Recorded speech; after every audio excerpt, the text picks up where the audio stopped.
बिस्मिल्लाहिर्रहमानिर्रहीम अस्सलाम वालेकुम। अपने फेसबुक और यूट्यूब चैनल के साथ मैं हूँ रिज़ीन अदर नाज़रीन। इस वक्त मैं मौजूद हूँ सुप्रीम कोर्ट के बाहर और अभी अभी जो एक पाकिस्तान का तारीख़ी केस था उसका जो आज समाअत थी वो मुकम्मल हुई है और हमें पहले ये लग रहा था कि शायद आज ही जो है वो जजमेंट दे दी जाए, लेकिन फिर जो चीफ़ जस्टिस साहब ने कहा कि हम शॉर्ट फैसला देंगे, हम आज डिटेल डिसीजन नहीं देंगे, उस पर यह चीज़ क्लियर हो गई थी कि आज जो है वो फैसला नहीं आने लगा, कल की या परसों की जो है वो दोबारा समाअत होगी। पहले मैं आपको समाअत का बताऊंगा कि आज जो सेकंड हाफ में समाअत हुई, पिछली जो समाअत थी उसका मैंने वीलॉग जो है वो कर दिया था, उस समाअत का पूरा अहवाल बताऊंगा कि क्या क्या उस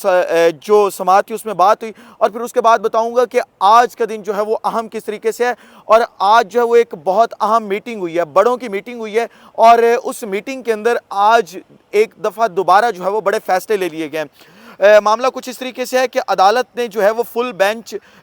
जो है वो जो बनाने की आज इस्तदा की गई थी उसके ऊपर फैसला महफूज किया था और कहा था कि 5:30 बजे जो है वो हम आके ये फैसला सुनाएंगे। 5:30 बजे दोबारा जब अदालत लगी तो ये पता चला कि जो सुप्रीम कोर्ट है उसने ये जो लार्जर बेंच की इस्तदा की जा रही थी पीडीएम की जमातों की जानिब से, उसे मुस्तरद कर दिया। उसके बाद जो है वो चीफ जस्टिस साहब ने कहा कि अब हम सबको सुनेंगे, इसके बाद देखेंगे कि हमने अब इस केस के ऊपर फैसला क्या करना है, जिसके ऊपर पीडीएम के चंद वकला जो है वो एतराज़ात भी कर रहे थे कि लार्जर बेंच क्यों नहीं बनाया गया, आप हमें टाइम दें, और इस तरह जो है वो कोर्ट टाइमिंग के अंदर पूरी प्रोसीडिंग मुकम्मल नहीं हो सकेगी। तो चीफ जस्टिस साहब ने कहा कि हम अदालत में 24 घंटे बैठने को तैयार है। जिसके बाद जो है वो हमजा शहबाज के वकील जो और डिप्टी स्पीकर के वकील थे, उन्होंने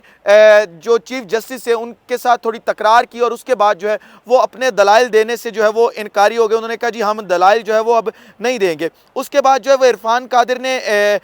ये भी उनसे कहा कि आप हमें या फिर टाइम दे दें या फिर हम आर्गूमेंट्स नहीं देंगे, कि हम जो है वो हिदायत इस चीज़ के ऊपर भी जो है वो ले लें। उसके बाद जस्टिस जो एजाजुल एहसन साहब है, उन्होंने कहा कि ये फॉर्म शॉपिंग नहीं है, किसी की मर्ज़ी पर नहीं चलेंगे, हम अपनी मर्ज़ी करेंगे, जो हमारा दिल करेगा हम वो फैसला देंगे और हम उस तरीके से अपनी कोर्ट की प्रोसीडिंग्स चलाएंगे, हम आपकी बातों में जो है वो नहीं आएंगे, हम रात देर तक जो है वो बैठने को तैयार हैं, हमें कोई मसला नहीं है इस चीज़ के ऊपर। फिर आज़म नज़ीर तारड़ साहब आए। आज़म नज़ीर तारड़ ने जो है वो सुप्रीम कोर्ट के फैसले के ऊपर जो है वो नज़र सानी की दरख्वास्त की, जो पहले एक फ़ैसला दिया गया था, जिसके ऊपर आज़म नज़ीर तारड़ साहब ने वहाँ पर एक सियासी तकरीर करने की भी कोशिश की, जिसके ऊपर जो है वो चीफ जस्टिस जो है वो बरहमी का उन्होंने इजहार किया और उन्होंने कहा कि हम किसी की धौंस धमकी में या ब्लैक मेलिंग में नहीं आएंगे, अब हम जो है वो फैसले अपनी मर्जी से करेंगे। जिसके बाद इरफान कादिर साहब दोबारा रोस्ट्रम पे आए और उन्होंने चीफ जस्टिस साहब के ऊपर इल्ज़ामात लगाने शुरू कर दिए कि आप जो है वो सदर आरिफ अलवी और इमरान खान की ईमा के ऊपर जो है वो चलते हैं। जिसके ऊपर चीफ जस्टिस ने कहा कि हमने पहले भी इस तरीके के फैसले दिए हैं। कासिम सूरी की जो रूलिंग थी उसके अंदर हमने दिन रात ये केस सुना था और उसके बाद जो है वो ये रूलिंग दी थी। फिर फारूक एच नाइक की बारी आई, क्योंकि पीपल्स पार्टी के बीच में कोई लेना देना नहीं था, लेकिन वो ज़बरदस्ती की जो है वो पार्टी बनने की कोशिश कर रही थी, तो उन्होंने कहा कि जी आप हमें जुमेरात की तारीख दें, जिसके ऊपर उन्होंने इनकार कर दिया कि उन्होंने कहा कि हम जुमेरात की जो तारीख है वो नहीं देंगे, हम अपनी मर्जी से जो है वो ये आज तारीख देंगे। ये पूरे का पूरा मामला चलता रहा। उसके बाद चीफ जस्टिस साहब बताते रहे कि कितने मुकदमा जब हम आए थे तो ज़ेरे इल्तवा थे और अब कितने मुकदमा जो हैं वो ज़ेरे इल्तवा हैं। उसके बाद फ़ारूक एच नाइक साहब ने यह भी इस्तदा की कि जो पार्लियामान के मामले हैं वो पार्लियामान में रहने दें, आप इधर ना लेके आएँ अदालतों के अंदर। तो उन्होंने कहा कि जब आप पार्लियामान के अंदर खुद मिल कर नहीं बैठेंगे तो ऑटोमेटिकली जो मामलात हैं वो अदालतों में आएंगे। जिसके बाद फ़ारूक नाइक ने जो है वो जजेस के साथ बदतमीज़ी भी करनी वहाँ पर जो है वो शुरू कर दी थी। PDM के वकला जो थे उन्होंने हाई कोर्ट के सबसे मज़े की बात यह थी कि जजमेंट्स जो हैं हाई कोर्ट की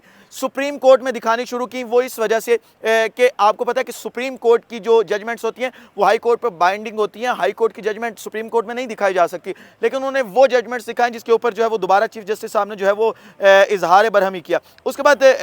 पूरे का पूरा जो मामला है वो चलता रहा और सुप्रीम कोर्ट मुसलसल जो है 4 माह से सियासी बहरान चल रहा है, इसके ऊपर तशवीश का जो है वो